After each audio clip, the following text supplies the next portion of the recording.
Good morning! Room tour tayo dito lang sa Okada, Manila.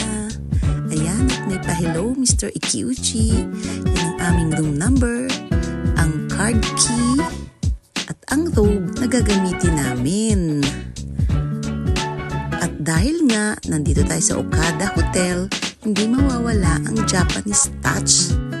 Yan, wag mong gagalawin yan guys, at may bayad.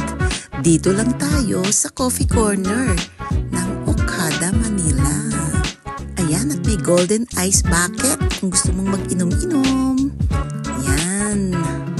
Dito naman tayo sa bathroom. Sobrang ganda ng view namin sa labas. Ang pool area at ang amazing sunset. Ito naman ang toilet. Oops, nakabukas. Japanese style din yan. Sa kabila naman ang shower room. Yan, parang Japanese talaga ang style. Yan o, may paupuan pa. Yan ang kanilang body soap, shampoo, and conditioner.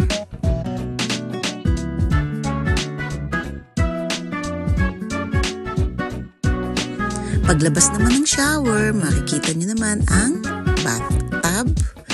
Yan, ang salamin. At ang room. At ang kanilang TV na may Okada sign. Ayan ang ating construction manager. At nagre-relax. Ito ang aking office ngayon. Nagbabakasyon. Sa Okada, Manila. Ay, Kailangan ko ng ganito. Yun lang guys. Bye!